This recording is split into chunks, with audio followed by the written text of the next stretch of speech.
Hi, everybody. I'm Brent Stafford, and welcome to our special coverage of the Taxpayers Protection Alliance's Good Cop 2.0, the tobacco harm reduction counter-conference to the World Health Organization's COP11. Joining us live from Geneva for our final broadcast at the close of Day 5 of Good Cop 2.0 are David Williams, President at TPA, and Martin Cullip, TPA International Fellow. Gentlemen, wow, can you believe it? It's almost over. Here we are. It's the end of the week, but not the end of the fight, that's for sure.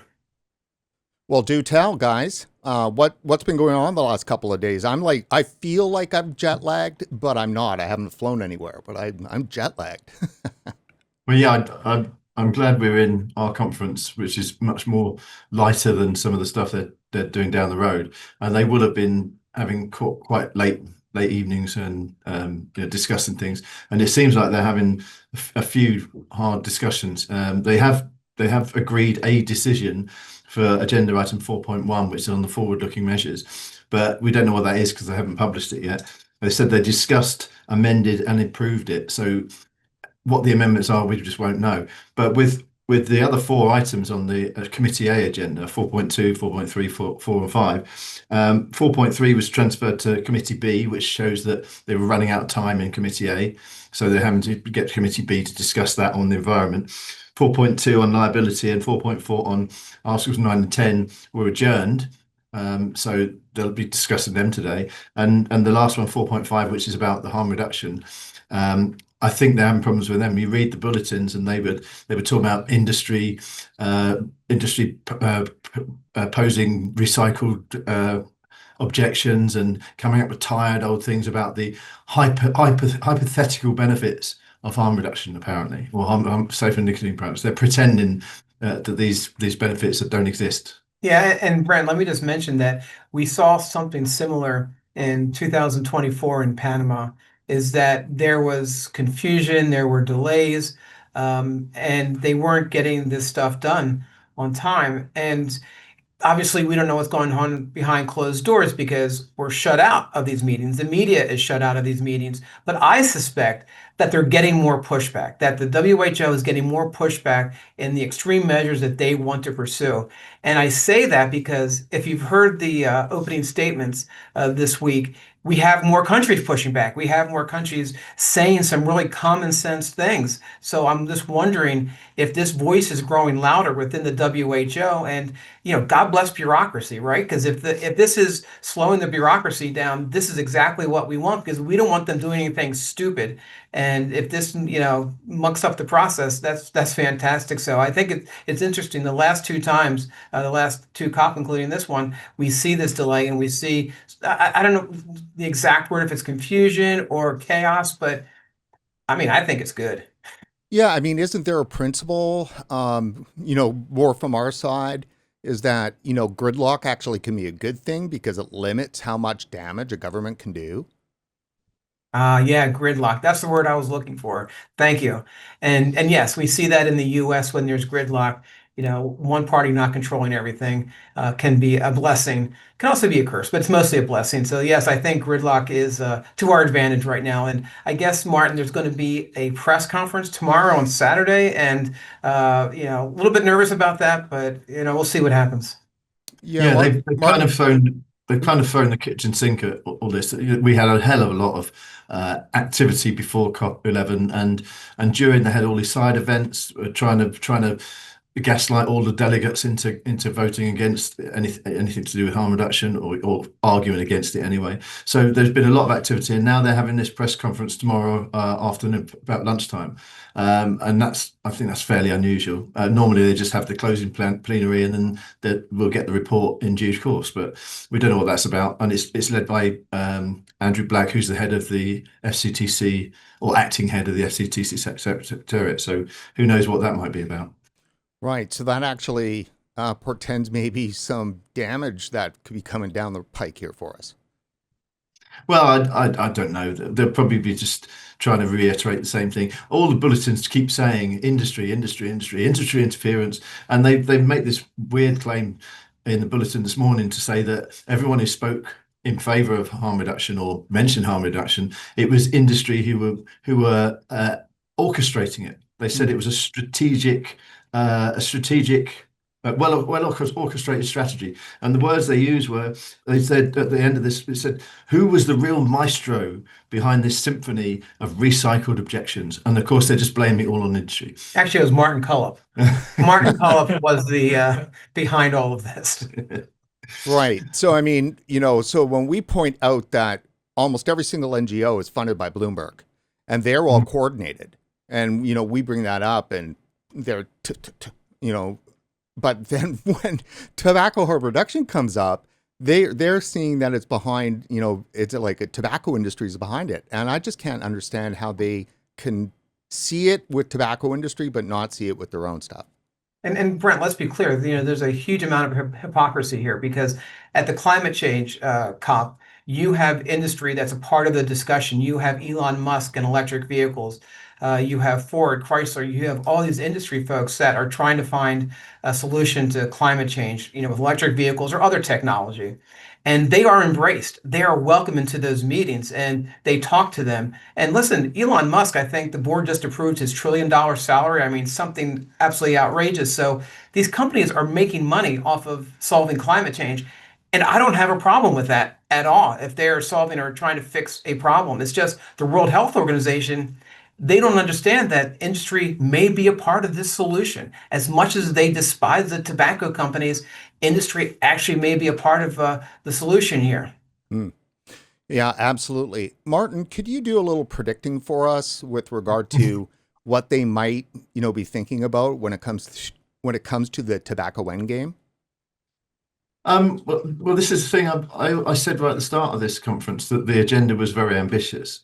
I think they're trying to rush things. If I was them, I would be sort of moving at a slower pace, but they seem to be pushing a little bit too hard. And I think that's why we've got many of the statements were talking about sovereignty and talking about science-based evidence, and things like that, because I think they're just throwing everything, and any mention of harm reduction, they're trying to say is the industry saying it. That's what 4.5 said. It said the so-called harm reduction.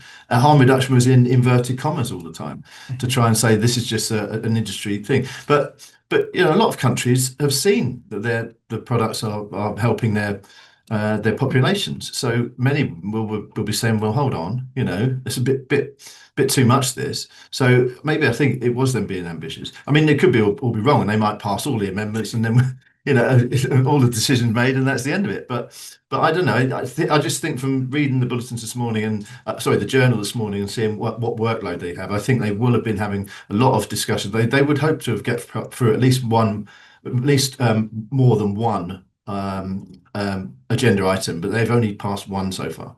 So yeah. And we don't know what that one is. Yeah, it's 4.1 on forward-looking measures, but we don't know what the amendment is. It's specifically said they've amended the original wording of the draft decision. So they've had an amendment, but they haven't published it. And so until they produce their report or publish that, we don't know what the wording is. Now, there were a mention in one of the bulletins, it might have been yesterday, talking about the measuring of the contents and emissions of tobacco products and regulating those. Do we know anything about that? Article 9 and 10, yeah, contents and emissions, and they've been talking about that for years. It's been one of the slowest paced things they've done. They abolished the working group in 2018, which is where any party can join the working group, and they wanted to start an expert group, and all the parties voted against that twice. And they said, oh, there's no appetite to have a working group. Well, no, the majority both times wanted a working group, but they don't want to do that. And now with Article 9 and 10, they're saying they're not even going to have an expert group. They're just going to decide amongst themselves. So they're saying, parties, you just wait. We'll come and tell you what we're going to do later. They can't. The NGOs have now carved the parties out of it, and the whole point of conference of the parties is the parties are meant to make the decisions, but they've cut them out, and they said we'll just probably talk to their friends like Belgium and Maldives and Australia or something, and then just say, oh, we've drafted this. So that's going to cause trouble, isn't it? You try and say that to a lot of these countries, and they'll think, why are you making decisions without talking to us? Because they're not having any intercessory work at all. There is no working groups at the current moment, so there's nothing that parties can do in between the COP meetings. So that's going to cause trouble, and you're going to walk into a bit of objection for that. So who knows? They might be stuck again on Articles 9 and 10 like they were at COP 10.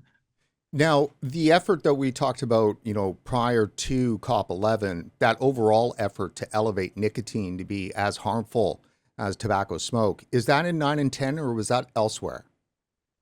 That's across their whole approach, really. They just want to cast everything as harmful. The wording they use, like I said earlier, they say some of these countries are coming out with industry arguments about hypothetical benefits of harm reduction. I mean, that's just saying we reject any benefits whatsoever, and the people who say that there are benefits, it must be the industry who's told them to do it. It's head in the cloud stuff, really. Yeah, and Brent, I would watch over the next year, over the next 2 years, how nicotine is talked about more by the WHO, because I think they've just started to talk about this because, it's a popular talking point. And we talked about this earlier in the week, is that so many physicians, so many doctors think that it's nicotine that causes cancer from smoking. We've heard in the US there was a study, 60% of medical doctors heard a study today, I forget which country it was from, but 75% of those doctors think it's nicotine that causes the cancer. So I think the WHO is going to jump onto that and really use that as the springboard to obviously talk about pouches and other nicotine products, not just vaping. Mm-hmm. I've got a little personal comment I'll make right before we go to interviews. It's going to be around that. Martin, I understand that the World Health Organization is about to undergo significant staff cuts. The WHO's 2026-2027 budget has a $1 billion shortfall, and to secure financial stability, the WHO is cutting around 2,400 jobs. That's like 28% reduction in headcount. What do you make of that?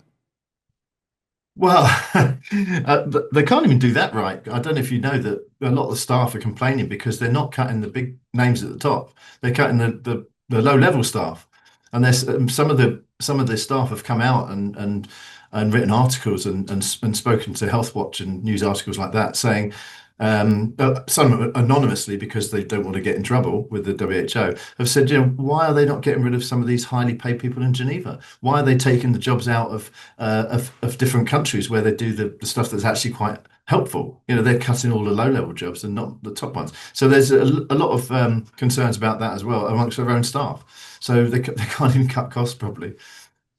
Okay, well, that's a nightmare. It could actually not work out well for us, But David, tell us about the mainstream media at Good Cop 2.0. Did you attract any coverage? We did attract some coverage, and the coverage was mainly negative. Surprise, surprise, right? Is that they are paid for and bought by Bloomberg. And I mean, listen, some of these companies actually, or media companies, actually receive money from Bloomberg. So let's make it straight. And also, there's just so much disinformation coming from the World Health Organization. And my concern is that the media sees the United Nations. And listen, the United Nations, the shine has kind of gone off of them, but people still hold them in some sort of regard. So they say, oh, well, if the United Nations, the World Health Organization, if they're saying something, it must be true. So we've had to do a lot of fact checking and really pushback. I mean, let's call for what it is, pushback. And they take personal attacks. They go after us personally for this. And again, it's always industry interference. And it's something that I've talked about. We are the Taxpayers Protection Alliance. The World Health Organization is funded by taxpayers. Why are we not allowed to ask these questions? And as far as industry is concerned, again, we talked about this too, is that this is saving lives. These products are saving lives. And at our last panel, we had people share just why they're involved in this issue. And almost all of them was because they are former smokers. We had Kurt from South Africa, and I don't, I'm not betraying, any confidence or privacy here, but just how his family has been decimated by smoking. We hear, throughout the week that this is a very personal issue for folks, and that's what we're trying to get to the media, the mainstream media, is that this is a very personal issue for us. It's not personal to the WHO. This is totally bureaucratic and something they want to do. So it's frustrating that, we have to, break through the mainstream media. So we're going to get to the Genie conversation in a second, but since that you brought up personal, I've got a bit of a personal thought to share regarding the WHO, FCTC, and Bloomberg-funded anti-nicotine orgs and their war on nicotine. Specifically, their contention that nicotine is harmful simply because it's addictive. This is an error. If an addiction causes no real harm, it's merely a dependence. Now, I smoked 25 years. The last 15 of those years, I smoked 2 packs a day, and it was killing me. And it also made me go broke. Now, in this case, with so much harm attached to my use of nicotine, it was a harmful addiction. But when I quit smoking via nicotine vapes, my addiction to nicotine became a dependence, as it was no longer harmful. This is textbook stuff here. And one last point, I'm personally disgusted and offended by the way they frame safer nicotine as an addiction. I was also an alcoholic. I drank heavily for 25 years. I quit in my early 40s. I've been sober for 13 years. Alcohol for me was an addiction that caused immense harm to me and those around me. It would have killed me. How is an addiction to alcohol or combustible tobacco anywhere near in the same ballpark as a nicotine pouch or a vape? They're trivializing real addiction. Yeah, these things are fashionable, though. It's all to do with fashion. Remember, people like coffee. People here were drinking coffee all day. The coffee machine was going, and I was thinking, would it interfere with the sound? I don't drink tea or coffee, but I know people who enjoy it. But people who drink coffee may not know that coffee was banned for 300 years. Currently, it's fashionable. But you've seen some early rumblings of people in the UK, public health, trying to talk about how caffeine drinks for kids, they're going to be banned in the UK. So you're getting that thing, the little rumbling of the nanny state coming after your coffee. So Mission creep. yeah, so you've got to beware. These things go in cycles. Who knows? Yeah. Now, David, so talk a little bit more, we were talking prior to coming on air about Jeannie Cameron's assessment of the countries. Yeah, so the past 24, 48 hours, I've been thinking, where do we go from here? Well, we had a successful conference. We're having a successful conferences. What happens during the next 2 years? And thankfully, Jeannie Cameron really put it into context for me yesterday when she talked about these different tiers of countries and what they've said and the comments that they've made. For example, tier 1, New Zealand and St. Kitts and Nevis.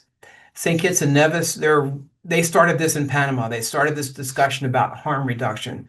We know the New Zealand miracle that's happening, and I'm going to call it a miracle because this is happening and people are quitting smoking. And so this is tier 1. These guys are locked up. We're good. Then we have tier 2, Tajikistan. We have the Philippines, Guyana, and they're saying some really good things, but we need for them to take another step up on the rung. Tier 3, Australia. Need I say more? I mean, listen, they are so locked into who they are, what they're doing. So that's tier 3. Now, my goal is over the next 2 years is to take the tier 2 people and move them up to tier 1. And that's on us, Brent. That is on us as a community, is to communicate to them, whether it's op-eds, media appearances, personal visits, but really to talk about these issues. So these tier 2 countries in 2 years are tier 1. And guess what? There will be more chaos at the World Health Organization. There will be more gridlock if we have more tier 2 countries become tier 1. And I really think we will, because I think we've made amazing progress since Panama with other countries speaking out. And listen, these aren't big countries, right? We're talking about Guyana. But it's important to get our numbers and to build these numbers. And that's what personally I'm going to be doing with the Taxpayers Protection Alliance is Martin and I are going to get together and say, how do we reach out to these countries? How do we get them to the next tier so we can really move forward with the World Health Organization to stopping this nonsense? Very smart, very smart. Okay, gentlemen, we're going to go to a clip and then our first interview. And see you back here at the end of the show. Fantastic. Yeah, thanks, Brent.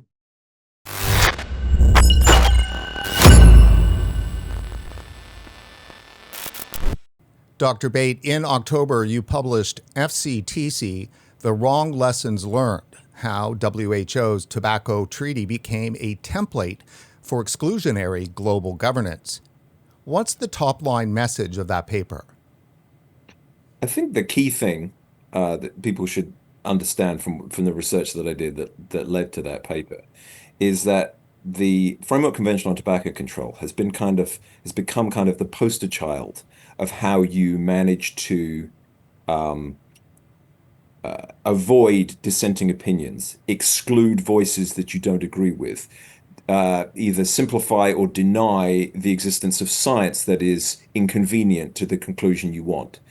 And if, as has happened, I think that the anti-tobacco forces, which I think fought a good fight against the great dangers of smoking for decades, they pivoted over the last 15 years, 20 years, definitely over the last decade, from being anti-smoking to being anti-nicotine. And I think that the data do not bear out that that is a good policy. And so to maintain that position that nicotine itself is dangerous has required the denial of so much counter and sensible opinion that it's become a model that I think that others have used in the public health space. So that's the takeaway message from the paper. Now, certainly, it seems that pharmaceutical-based nicotine is quite okay. Sure. I mean, we can get on to the funding issue and who's funding what, and I think that does, that becomes important.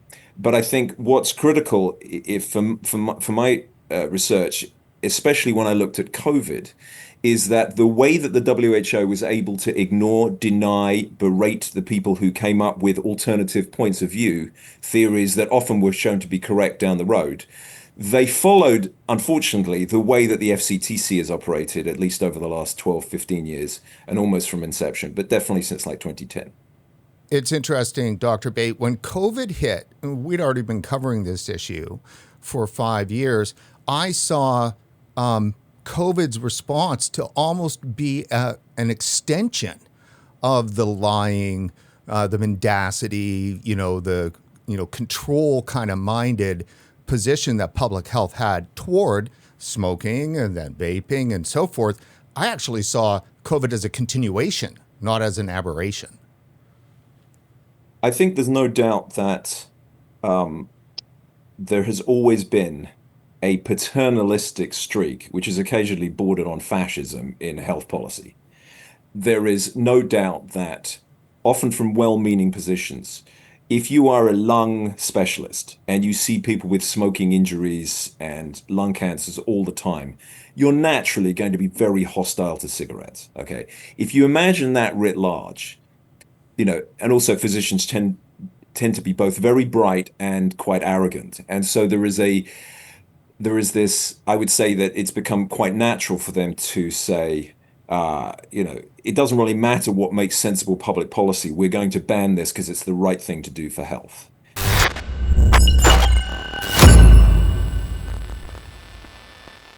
And joining us today to kick off our final interviews from Good Cop 2.0, I've had like 1 hour sleep, everybody, so my mouth is not working so well, is Jacob Greer. Greer is a U.S.-based journalist known for his sharp critiques of tobacco control and his fervent support for tobacco harm reduction. Jacob, great to see you again.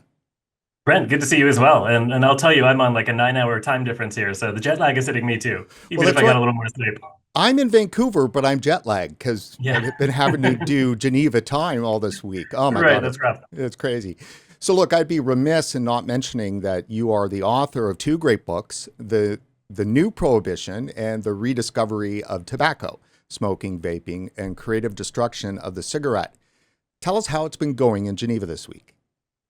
Well, I can tell you in Geneva itself, it's been lovely. It's sunny. We're starting to get a little snow. The Christmas market opened last night. It's fantastic. It's incredibly charming. I wish you were here. Down the street, a couple kilometers at the WHO meeting, we can only speculate how that's going. There's been some interesting developments for that and how they're responding to countries that are succeeding with harm reduction. And as Martin was talking about, we have a very opaque scenario and how things are going to go tomorrow. But here I can say on the plus side that Good Cop 2.0 has been fantastic. It's been really wonderful to meet so many people, and I've been really impressed by the sessions that we've gone through every day. Yeah, tell us about that, because obviously we haven't been there. So, what's it like? Obviously, you did some speaking. I did. I got to jump into one panel where I got to host a panel about tobacco harm reduction in North America, where we got to get a broad view of the United States, Mexico, and Canada and talk about developments there. And I wish we could say it was all going well. We actually had to talk a lot about the challenges of what our governments are doing wrong most of the time, but we also had some some optimistic takes about where we're seeing potential to fight back against that. And then I got to be on a panel as well, which is extremely relevant to my last book, The New Prohibition, which is about how some of the extremes in tobacco control are creating side effects related to criminal justice, most notably with illicit markets and the challenges of prohibition and everything that spills out from that.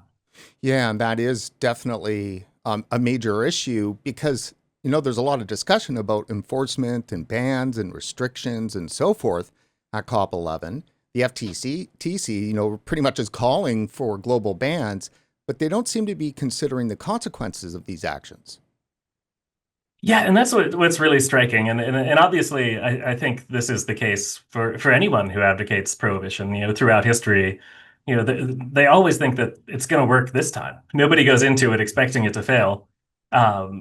But I do think that tobacco control in particular has failed to take into consideration all the unintended consequences that can come out from these policies. And I think there's several explanations for that, and one of them is just sort of this knee-jerk response to say that any of these arguments are just industry talking points, and anyone making them must be funded by the industry. And so that just becomes a shortcut to dismiss these and not take them seriously, even though they deserve to be taken seriously, and we don't have any connection to industry. And I think the other issue is that people who work in public health and who work in the WHO have a very technocratic view of these policies, where they think if they design them well, they will be implemented very smoothly. But just because they're experts in public health or experts in epidemiology, it doesn't make them experts in criminal justice. It doesn't make them experts in economics or how people might respond to these prohibitions taking effect. And we've seen that in multiple ways. I talk a lot about the United States and our state level flavored vape bans. And they're always presented as these are simply misdemeanors. They're not going to create any illicit market issues, and if they do, then it's just a fine for anyone who's selling them. And they play it off as a very minor issue. But these can obviously spin off in other ways. For example, state laws often, or across the board, pretty much always criminalize the sale of untaxed tobacco products, which by definition, these products that they're bringing in violation of flavor bans are going to be untaxed. And so in the act of selling these in any quantity, yes, you're committing a misdemeanor. That same person is also committing a felony that can be punished by up to 5 years in prison. And I recently wrote about the first case of this that I've been able to find in Massachusetts, which was a 62-year-old man who owned a shop who was selling flavored vapes in violation of the flavored vape ban, which again is a misdemeanor. But the police staked out his shop. They found him selling flavored vape from his car to avoid being seen doing it in the shop. And then he spent 6 months in jail. And it's just mind-boggling. One, that we're using police resources, to stake out a vape shop. Two, that we're putting someone behind bars in a cage for 6 months for selling these products that objectively could be saving a lot of lives. Whereas meanwhile, inside the store, if he was selling perfectly legal cigarettes that we know kill more than 7 million people every year, that's totally fine. And I think that demonstrates the wrong priorities that we have in tobacco control right now. And to take that further, this is bad enough, but we all talk about Australia as a counterexample of how this can go even more out of control, where the illicit market gets completely taking over the legal market. And we see not only a minor crime like selling a vape or not paying a tax, but very serious crimes like shootings and more than 100, if not 200, fire bombings and arsons by criminal gangs who are competing for the illegal market. Yeah, I mean, it really does happen. The illegal market is a nasty, dirty market. Yeah, and in the long view, I think that we will get this right, and this is what has always happened historically. If you go all the way back to King James in England, when tobacco first came to the island of Britain, he wrote in 1605 the Counterblasted Tobacco, one of history's most dramatic anti-tobacco tracts ever written. But within 20 years, he realized the prohibition wasn't working.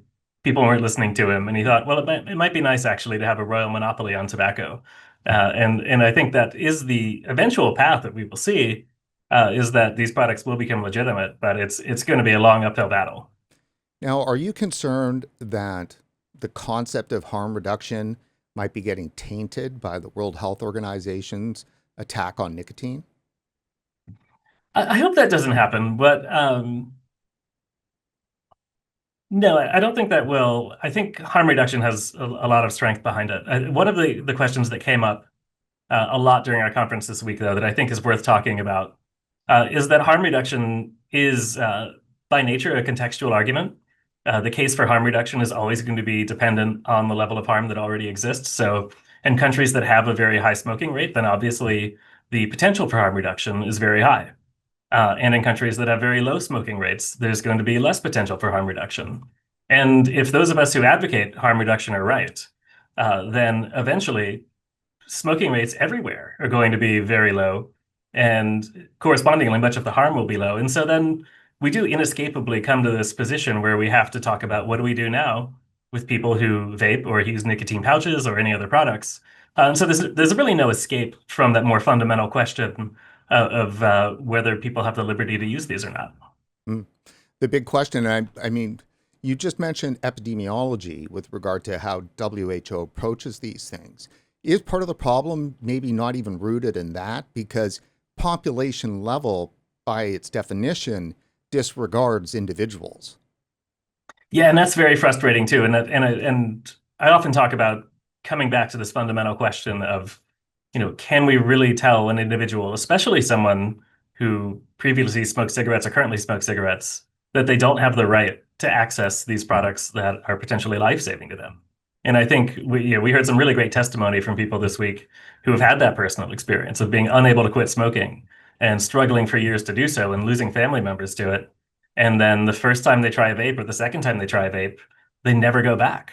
And so I think that always going back to the population level question is a challenge. But I also think it's coming around to our side because, in the past, we would always talk about the Swedish experience. And we called it the Swedish experience because it was really the only good example we had, where we had a country with long-term, relatively free access to reduced risk nicotine products. And I think one thing that's coming through a lot right now is that it's no longer just the Swedish experience. It's other Nordic countries. It's New Zealand. It's Japan. It's South Korea. We could go on. And so I think that is something that the WHO is eventually going to have to grapple with, that the Swedish experience is replicable.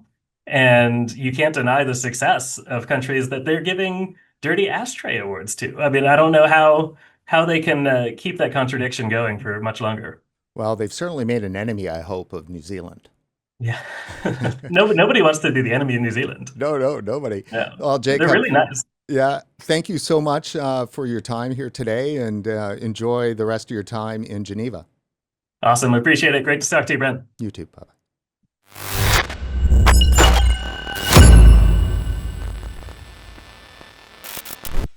Mark, you've just released a stellar two-part series on Medium. The first titled, What's Wrong with the WHO?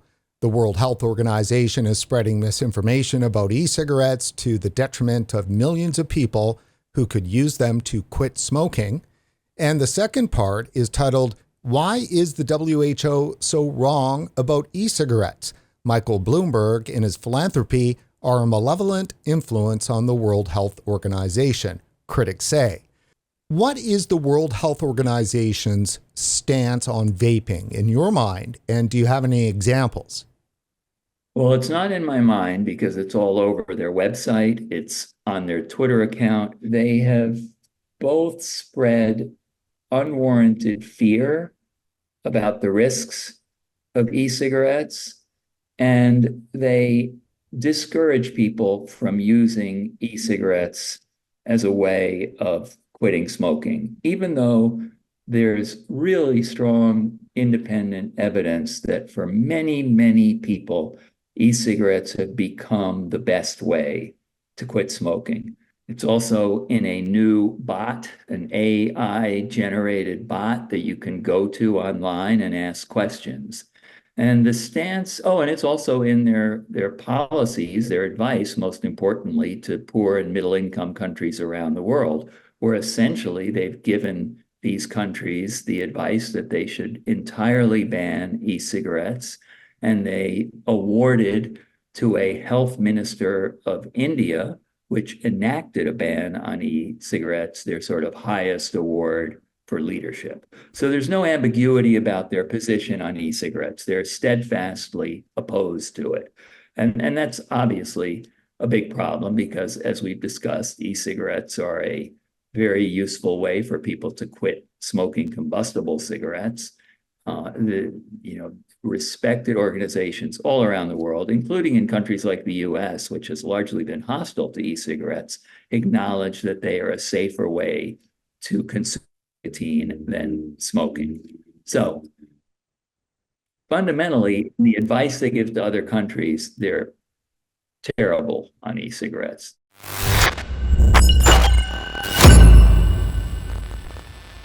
Well, also joining us today live from Geneva at Good Cop 2.0 is Clarice Virgino. Clarice is from Philippines, and she's a representative at CAPRA and has been involved in tobacco harm reduction since 2018. Clarice, thanks for coming on the show. Oh, thank you for having me. Well, what do you think of the events this week at Good Cop 2.0? It's pretty refreshing because actually this is a 360 moment for me because I was also here in Geneva for COP. I think it was COP 8 back in 2018. That's when I started consumer advocacy. Having Good Cop 2.0, it's refreshing because it puts science, lived experience, and research, consumer voices at the center of it all, which actually that's how tobacco control should be, right? So this is pretty refreshing. Wow. So do you notice a difference between the COP 11 and the COP 8? We're still restricted from joining. We are still not included, so things are still the same. But I think in terms of the Philippines, there's a pretty big difference. How do you mean? How is the Philippines different now? Now because we already have a vape law, so compared to back in 2018, although vape and other tobacco harm reduction products are not illegal at the time, there's no regulation. So now we do have a regulation in place. And I think the speech made by our delegation, I know you've heard about Jeannie Cameron, right? She put us at tier 2. We are we are embracing tobacco harm reduction, but we are not very vocal about it. The speech given was it was very diplomatic. Ah, yes. Well, that seems to be the case for a lot of those speeches. Tell us so our viewers understand what the state of the vape laws are in the Philippines. Okay, it lapsed into law in 2022. Right now, there are still some rules and regulations that are being crafted and are supposed to be implemented. But these rules and regulations are crafted by regulating agencies. So, as consumer advocate for myself, I try to really check whether these department orders and rules and regulations do align with the vape law because sometimes these rules and regulations tend to be even more prohibitive or restrictive compared to the vape law itself. So is access to safer nicotine products in Philippines, is that easy? Like, are you allowed to have a vape? Can you walk down the street with a vape and use it? Yes, yes, yes. In terms of that, yes, since we now have a vape law, it's allowed. But according to our law, we cannot just vape by like walking around and you vape around. No, no, you can't do that. In certain cities, they actually give you a ticket for that. You get a ticket. Yeah, yes. It's the same with smoking, actually. You cannot just walk around while you're smoking. There are designated areas where you can do it. So tell us what brought you into being an advocate for tobacco harm reduction in the first place. When I went here in 2018, that was actually the birth of my consumer advocacy. I was invited mainly as a consumer only. And when I got here, I got exposed to the plight of a lot of consumers all around the world, not just in the Southeast Asian region. And I thought to myself that this is something that I can stand for. This movement is something that I can defend, especially because I have a law degree. So this is something quite close to my heart. Yeah, what I did want to ask you, sorry about that. I did want to ask you in terms of your law degree, have you been able to deploy your law degree in any way? Yes, very much so, because a lot of the consumer advocacy work that I do also is connected to the policies that are being crafted by the government. So because of my law degree, I do know which should be and should not be included in these rules and regulations. So what do you think are the biggest challenges to, forging a friendlier path for safer nicotine products in the Philippines? I've mentioned this actually in the panel discussions that I was a part in. Um, the biggest challenge really is the disinformation in the Philippines because, as you know, a lot of Filipinos are into social media, and social media is a good thing, but it can also be used to take advantage of people. And it could be used to proliferate fake news. And fake news is very, very rampant in my country. So I think that's a really big challenge for us because the Philippines is a culture centric country. And it's not easy to convince people to believe in the science, even though you show them the data, because they tend to believe more what they see on their screens. They tend to see more believe more what they see on Yeah. their screens. Yeah. Yeah. Well, there's the old saying. I mean, that's not new. People used to believe what was printed in a newspaper, and that wasn't necessarily any more truthful. But the thing is, because in the Philippines, we have doctors who are social media influencers and content creators. Yeah, we have that. Um, it's funny, I know, for other people, it sounds funny, but in the Philippines, we do have those. And because of the fact that we are culture centric, we put so much belief in doctors and lawyers and other licensed professionals. So if they spew fake news, if they don't show you the real data, and this content gets to the hands of people who are not really aware of what tobacco harm reduction is, then that's a challenge for us. Yeah, fair enough. Fair enough. Well, Clarice, thank you so much for joining us today and enjoy the last bit of your time in Geneva. Thank you.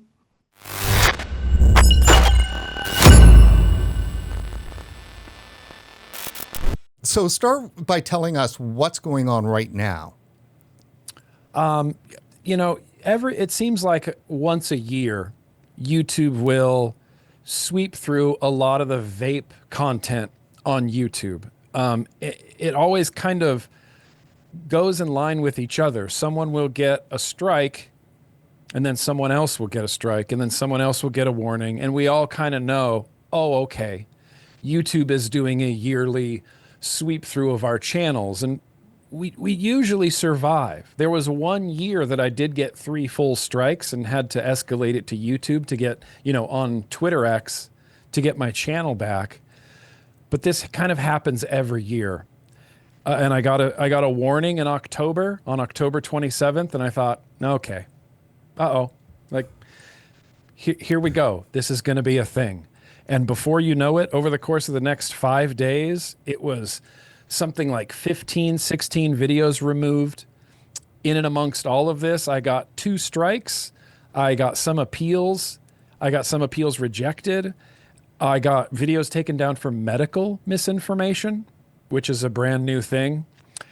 And I think this all stems from YouTube using their Gemini AI as a moderator to moderate videos. And I don't know that it's going very well. So that's interesting. There's been other creators and people we work with, like GFN, have had a couple of videos receive similar treatment, and they've been like scientific interviews, with experts, Sure. worldwide experts Yeah. on nicotine. And it seems like a targeting of nicotine.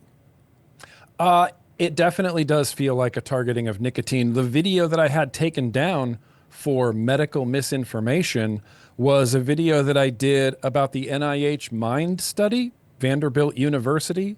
NIH has been funding this study to the tune of millions of dollars to see if nicotine dosing can help ameliorate Alzheimer's symptoms and help with memory improvement.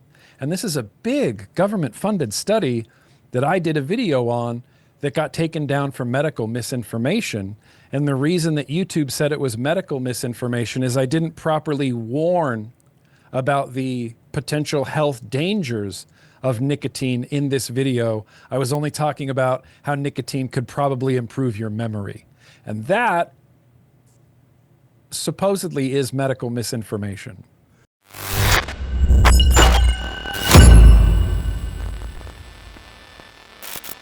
That is big news. Did you catch that, Jeffrey? What? Of just what was Grim Green was saying. Oh, about the YouTube thing? Yeah. That's something that we have been kind of cautious about and a little scared because when it comes to YouTube channels, obviously they're a big part of this because sometimes through regular media, you don't get some sort of news or highlights or at least relevant information that is happening on the field, right? So we kind of for us it's kind of relevant to be able to communicate within each other. I know that there's relevant consumer organizations and people in advocacy and people in research and science and everything that kind of group together through social media to disclose a lot of information of a lot of things that are happening at the moment. So it's really relevant to be able to interact with each other. And that's YouTube is one of the ways, of course. Totally. So we jumped right into our interview. Of course, you're Jeffrey Zamora, our favorite advocate from Latin America. So talk to us a little bit about what you think COP11, like what do you think might be going on behind the scenes? Well, with so much censorship, who knows, right? Besides bullying with the Dirty Ashtrays Award and a lot of aggressiveness, perhaps, who knows what's going on there? What I'm a little, something that gets me into reflection is how much bullying are the delegates actually suffering? Because, for example, we know that 7 countries, as you were speaking with David and Martin about, 7 countries positioned themselves on their testimonies or the opening statement that they give, in favor of harm reduction, right? And then after that, they're suffering a lot of bullying, a lot of, I don't know, or pushing, right, to try to change what they actually think. And it is kind of I don't know, if something like a parallel narrative where something really strange what's going on. Because, for example, if you see what happened on the United Nations Drug and Crime 68 session, right, where a coalition of countries actually requests the United Nations to make an independent review and kind of moving towards harm reduction, right? And you now see that there's another UN body that actually is saying that the harm reduction principle it's actually an industry thing, especially for us that we know where how it began, right? How it began on forums, on user forums, trying to mod an e-cig that it was made by a pharmaceutical Honlik, it was like a pharmaceutical Right. counselor, yeah, something, right? He developed this product just to help him and his father move away from cigarettes. So it's kind of difficult to get an idea of how this is actually the real life. This is not a movie. Oh yeah, it's not a movie, no. Yeah, And I mean, I can recall in 2019, 2020, just the internal kind of discussion that people in the vaping community had to decide whether or not if tobacco harm reduction was the right way to discuss what it is we're advocating for. So it's not, and so certainly there wasn't some big tobacco company that came down and dropped it on our lap. I mean, it was a discussion.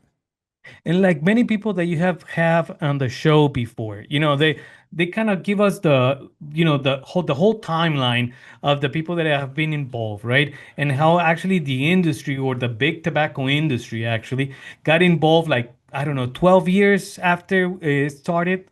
So it was a lot of independent manufacturers and innovators working their way out, trying to see what actually the people wanted and what helped people to kind of put away the cigarettes and start using these safer alternatives.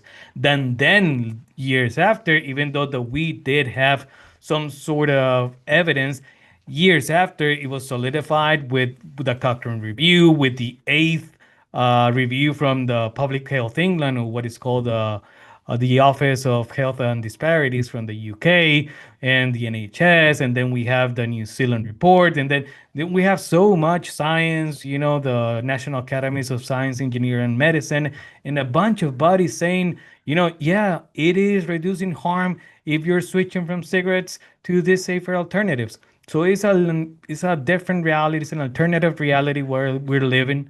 And, for example, one of the things that kind of I find more ironic, it's that, for example, this idea of saying that there's no problem with illicit trade, and then they have 1 week later a conference about illicit trade. The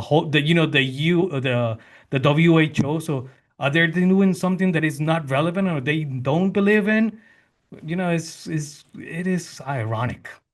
Yeah, it's mixed up. It's upside down world. There's no doubt. Yep. We know that in Latin America, you do a lot of bridging between, regions and stuff because of the advocacy, nature of the advocacy. You're from Costa Rica, but you also have a good beat on what's been going on in Mexico.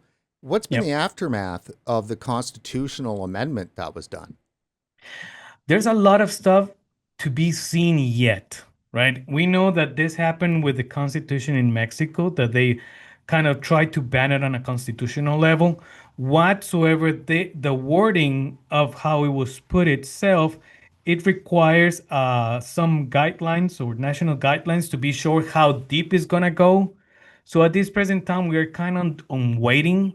There's a lot of people there that are, much more aware of the whole situation and how different one word to the other, sanction to ban, it is there on legal terms, right? But the whole idea is that at this present time, everything it's gray. Everything is gray. We don't know if it is white, if it is black. At this present time, what we do know is that unfortunately there's a huge illicit market, and as you will know, Brent, the biggest markets when it comes to Latin American countries, it's Mexico and Brazil, and both of them are banning these products. So I think that provision doesn't work. Well, there you go. And that's a perfect way to put a cap on it. Jeffrey, thank you so much for joining us today. Thank you very much, Brent. See you later.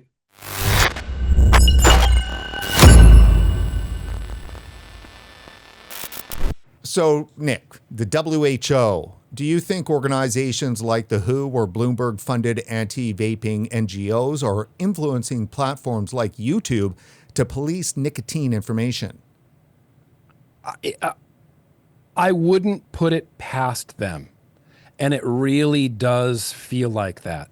Everything that YouTube says to me about nicotine or why my videos are taken down happen to fall in line perfectly with the things that World Health and more specifically Mike Bloomberg has to say about vaping. Yeah, it's pretty hard to not imagine that there is some coordination around what they consider misinformation. Yeah, well, what they consider misinformation, what anybody considers misinformation, the hardest part is objective truth always exists. And it doesn't matter what mouth it's coming out of, objective truth always exists. If I walk up on a street and there's a 6 painted on the ground, I go, oh, look, it's a 6. And someone approaching from the other direction goes, no, that's a 9. You're both wrong and you're both right, but the person who drew it knows the truth. Objective truth still exists, and it seems like the World Health Organization doesn't want people to know that objective truth still exists. They want to believe the messaging that all tobacco is on the same level and that all tobacco is bad. And that is ultimately going to cost people their lives. Yes, and what we've seen quite a bit is that the WHO has spent some time now over the past several years communicating a narrative that basically says vaping is maybe even worse than smoking. I can't think of a more irresponsible message for the World Health Organization to be putting out into the public sphere marketplace of ideas. That is wildly irresponsible. Wildly irresponsible. I don't know how. Why is World Health Organization making sure that the only nicotine we can get is from combustible cigarettes? Is that their mission? Because that's what their mission seems to have become, is that the only place any of us can get nicotine is from the most lethal source possible. Those will stay on the market. Any competition to those, no, we can't have that. That's a ploy from big tobacco.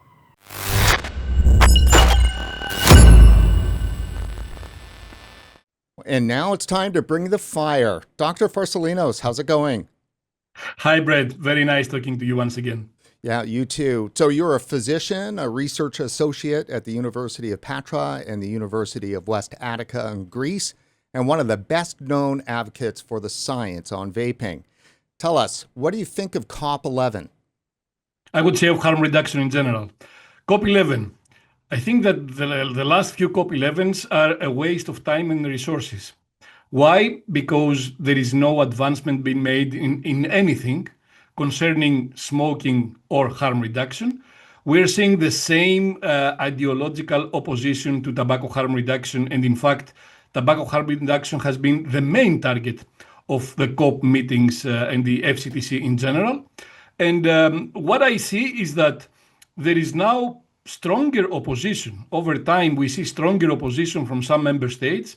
And the reason for that, I think is that the WHO FCTC have escalated their fanatism against tobacco harm reduction to the point that it makes even less sense than it did in the past few years. And the reason is very simple. There is growing evidence over time on the prospects, the positive prospects for public health of tobacco harm reduction products. There's a growing list of different products which help a large number of smokers with very diverse and unique personal needs. And that's a very good thing, because the more choices you have, the more chance of convincing and helping more smokers to make the switch. So instead of endorsing this approach and using an evidence-based pathway into giving proper recommendations and advice and guidance to the member states, they follow an ideologically opposed prohibitive agenda, which is becoming more aggressive over time, which unfortunately for them is now even more obvious that it goes against science. It also now not only goes against science, but it goes against real world examples. I can't think of any country which followed a prohibitive pathway that had any success in accelerating the smoking decline. Every country that has been successfully combating smoking and accelerated the decline in the smoking rates in the population has done it with the help of harm reduction. Let's start with Sweden. Let's move on to the UK. Let's move to New Zealand. So every country which has been successful, Sweden is the only smoke-free country in Europe. They managed it only because of harm reduction. They already experience public health benefits in terms of population health, the lowest death rates from smoking-related cardiovascular disease, lung cancer, cancer in other organs. They've done it only because of THR, snus, nicotine pouches, but also electronic cigarettes. And when you look at smoking rates versus nicotine use rates, comparing Sweden with the rest of the EU, it's something astonishing. The nicotine use rate in Sweden is identical to the average of the rest of the European Union. It's 24 versus 22.9%, which statistically doesn't have any difference. But when you look at the source of nicotine intake, this is where the big difference is coming from, and this is what matters, that Sweden has as a main source of nicotine intake for the population snus, pouches, and other harm reduction products. In the rest of the EU, it's smoking.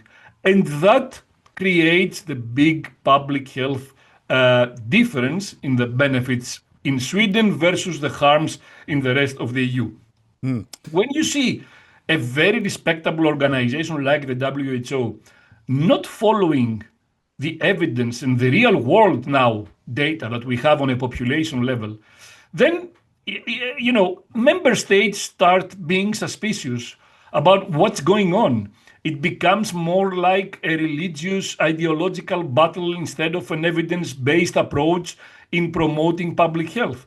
And I think that that's why the FCTC is paying the price. I think that the last 2 or 3 meetings, they have been, I must say, useless, because there is nothing new came out in terms of combating smoking. It has always been about harm reduction. It doesn't make sense. It doesn't work. We see countries receiving awards for disastrous policies. For example, India. India is a monopoly for tobacco, cigarettes, and all the other oral, smokeless, harmful tobacco products that are sold and are traditionally being used in India. And we know that India, for example, has the number one is the number one country in the rates of oral cancer.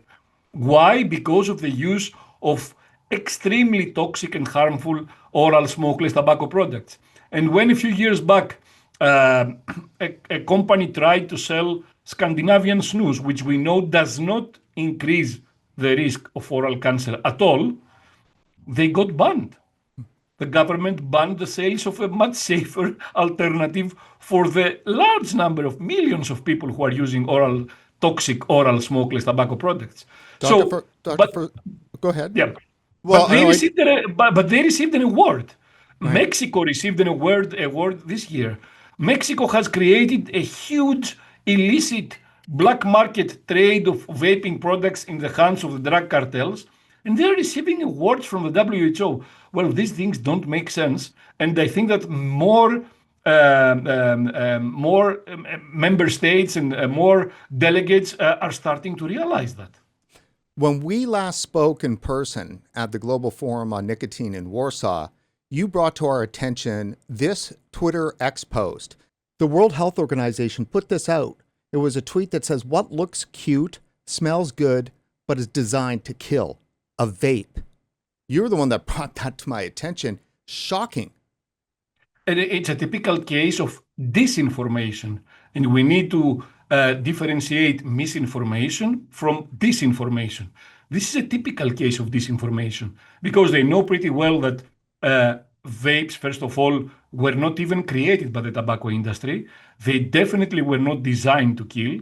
There are, I don't know if you're aware, but a few years back, I gave a presentation on GFN, and I was presenting the history of these products. And there were patents, and you can find it in Google Patents, of devices that look like e-cigarettes, but were designed to inhale medications from the 1930s. From the 1930s, wow. So battery devices with the wicking and coil system and a tank, which were at that time designed to be used for inhaling, aerosolizing and inhaling medications. And eventually it was those designs that evolved into becoming electronic cigarettes. And we know very well that since the beginning, the e-cigarette was designed to avoid combustion. And everyone, you don't even need to be an expert, understands that combustion is the main source of harm coming from smoking. So avoiding combustion can in no way have comparable risks to smoking. Everyone knows that. So statements like this are a typical case and a typical definition of disinformation. Man, it's pretty disappointing to see the global public health body do that.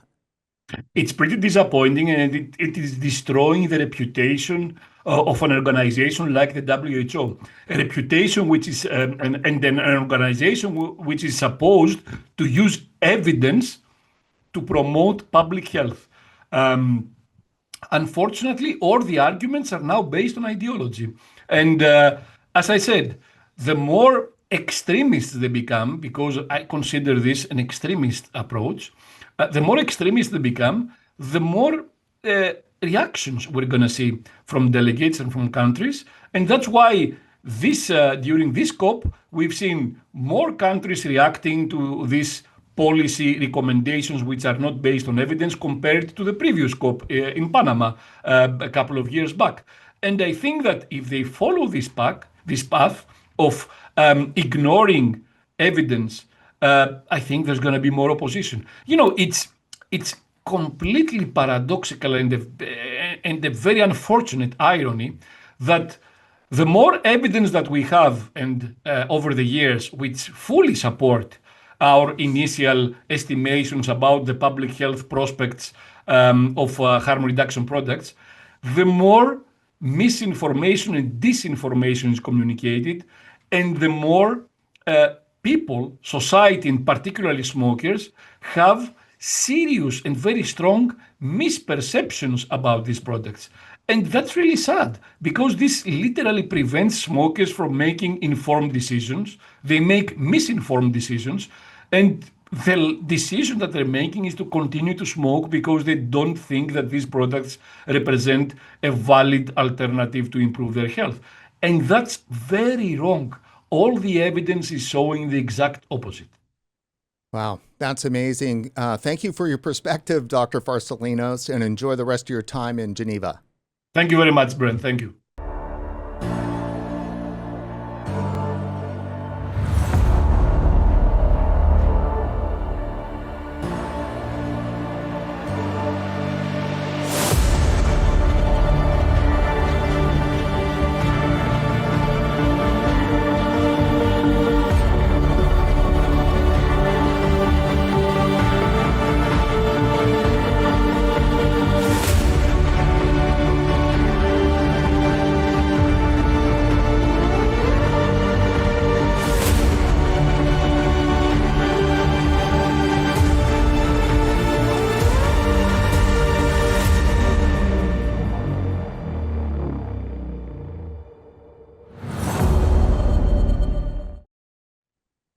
Well, gentlemen, are you already writing the promo for the next COP? Yes, and you're going to be involved. Well, So excellent. I'd be we're happy to. ready. So fill us in, guys. What do we take away here? Go ahead, Martin. Well, we had some great panels. We had some brilliant conversations.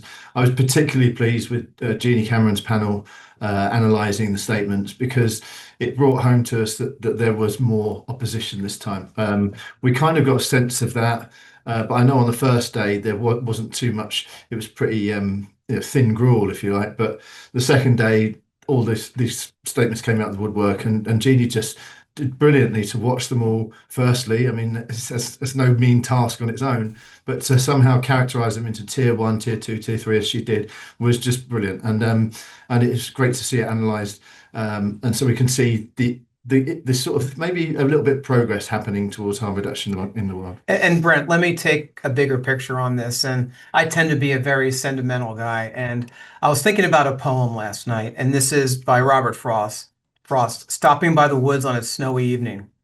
The woods are lovely, dark and deep, but I have promises to keep, and miles to go before I sleep, and miles to go before I sleep.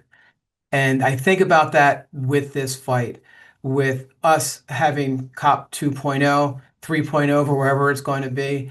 And yes, we all have miles to go before we sleep, because the job is not done. We had a very successful conference, but we have a lot of work to do. And that poem, that part of that poem, resonates and rings in my brain.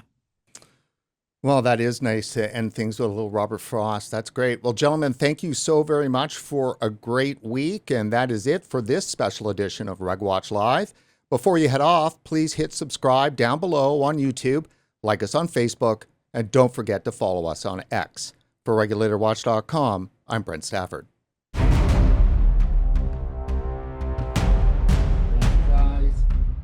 that was excellent. That was great.